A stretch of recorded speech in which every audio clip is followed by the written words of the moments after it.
Hey there, everybody. Welcome back to Sam's Doing Stuff. What am I doing today?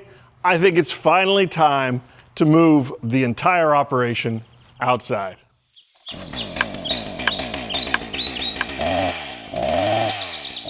If you've been following along up to now, you know that I like to work in this barn. That's right, I'm kind of spoiled. It's nice because it keeps you out of the wind and the rain, and when it's really hot, if it ever gets hot, it keeps you out of the sun. Well, all that being wonderful, it's not the most efficient way to do this. I was looking back at one of my old videos of when I first set up this poor man's log deck, and I had a really good flow going out here. I'd cut up all the logs, stack all the rounds off to the side. The splitter was right over here, and then I would just split and, do what I needed to do. It's extremely effective and very, ergonomic, whatever it is. It just, the flow of being able to cut, have the rounds here, the splitter here. You guys know what I'm talking about. Back then, I was stacking wood on pallets, which was a decent idea, but it really didn't work. Now, I'm stacking wood in the IBC totes, which is fantastic. Everybody knows that. My only issue is these totes are too big and too heavy for my tractor to pick up. We all know this.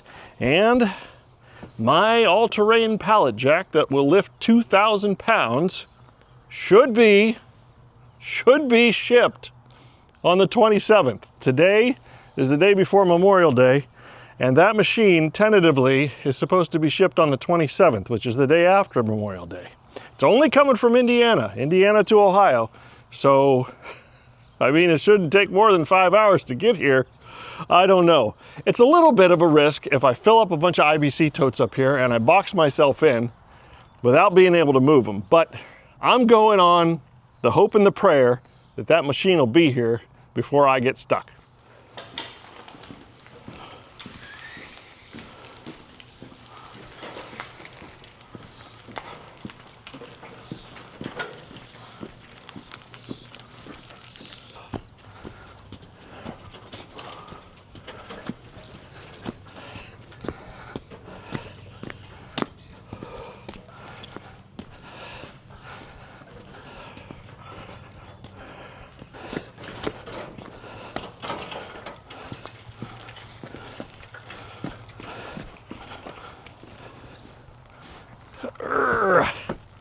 Right there. Yeah. Cut, split, cut.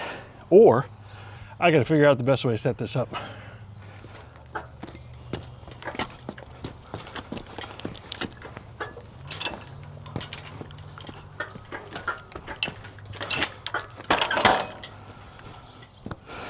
Okay. So this way, the rounds can come off, and I can pile up the rounds over here. And then when it's time to split, I can split here, IBC tote right where you guys are sitting, and then throw the scraps over there in the corner. I think we're good.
burn that soon. There's a wonderfully vague and yet familiar feeling I'm getting right now of the way this was originally.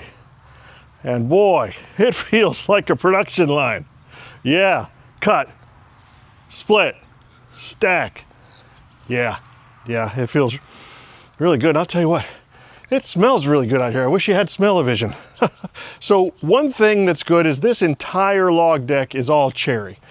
One issue would be if I were running along and I wanted to separate species and I were just stacking all the rounds over here, I'd have to somehow, you know, keep them separate. If I'm doing mixed hardwoods, it's not a problem, obviously. But, you know, when I put them on individual pallets, it was very easy to sort. So anyway, this is all cherry. I'm gonna stack it all right over here behind the splitter. Let's do it.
I said, boy, let me tell you what. There is no faster way to buck up a mess of logs than to have a log deck like this. Just over 20 minutes, a little bit over 20 minutes it took me to just buzz them all up and set them off to the side. Now, I do have to put a little muscle under these, like these big guys. I just left them up here. I cut that one last and it's just gonna sit there. I might use the tractor to help me lift those. Because, yeah, when you just go and just keep going, it'll wear you out. With the tractor, taking one pallet at a time, first of all, I'm not lifting a single log. And second of all, I'm taking little breaks in between each, you know. But this is the fastest way, for sure. And now, let's do something else fast. Split them up and stack them.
Oh, so there are a couple of downsides to this.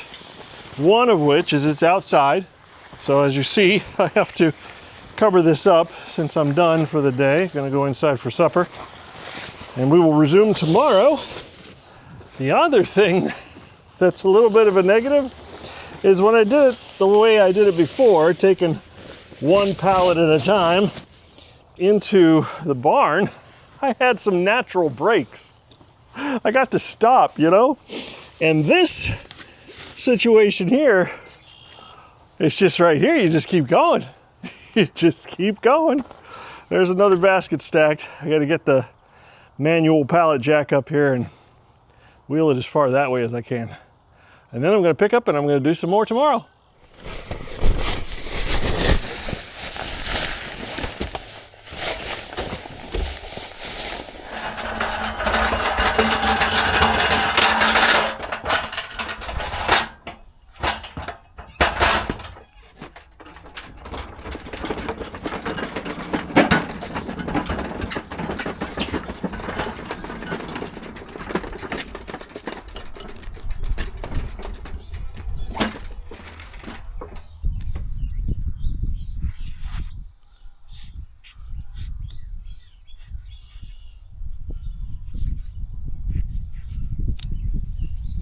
All right, back at it.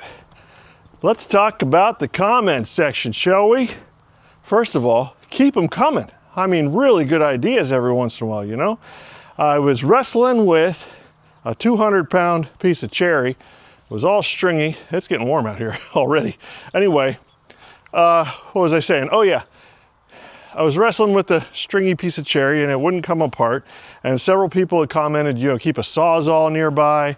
I have a hatchet, and the hatchet would work just fine. A couple of issues with that. Number one, it's very sentimental to me, so I don't want to be swinging around all this metal and dinging it up. Number two, it's a little difficult to have that hatchet, you know, I've got a belt sheath for it, but it really would be difficult to keep around here and have handy with one hand. Anyway, somebody suggested yesterday that I get a Bowie knife. They suggested the one from Harbor Freight, Gordon or something, and that's wonderful, but I would actually have to drive to Harbor Freight to get it. So I looked on Amazon because I'm lazy and, you know, time.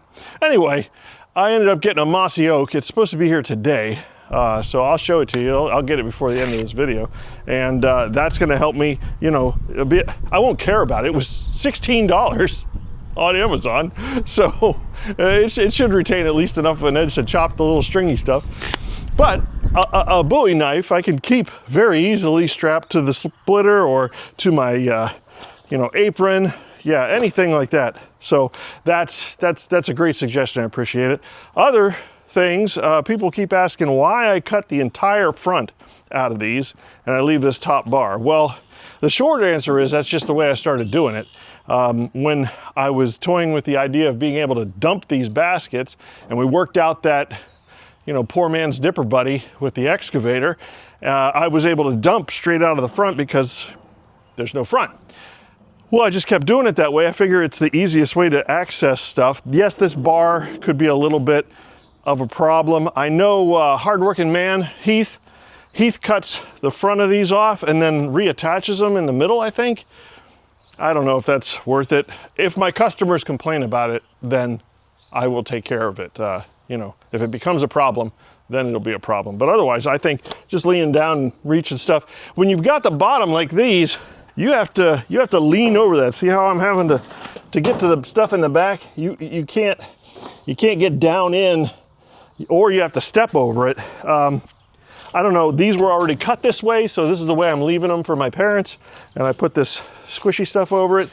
I might even do this for the other baskets if customers complain, you know. Fix it when it becomes a problem. Anyway, that's just the way I do it. You do it however you want to.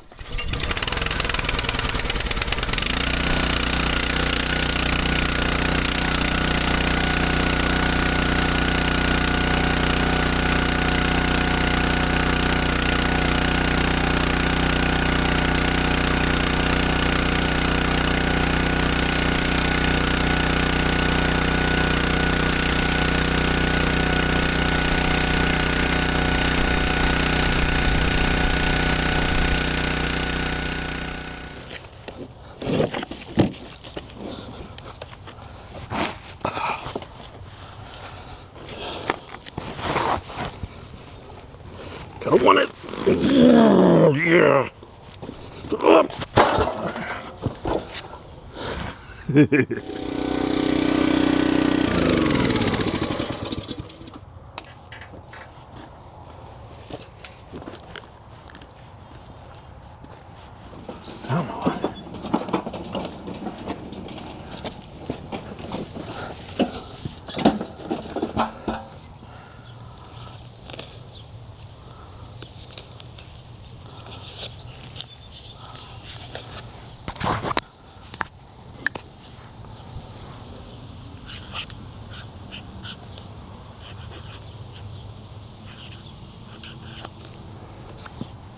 Well, what did we learn today, friends?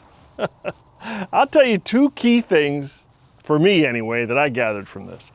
Number one, a full deck of logs comes out to 2 baskets. Now there's some in there, scrap stuff for my parents. Yes, there's some chaff, but really a half a cord. So that's pretty good to know, that every time I fill this, I've got logs over here, gonna put them on here next, I'll have about 2 baskets full, about a half a cord. Next, no matter how I do this, because of that splitter being so slow, say that 10 times fast, because of that splitter being so slow, it takes over an hour to fill one of those baskets every single time. No matter if you've got everything right there ready for you, or yeah, it takes over an hour. It's a long process.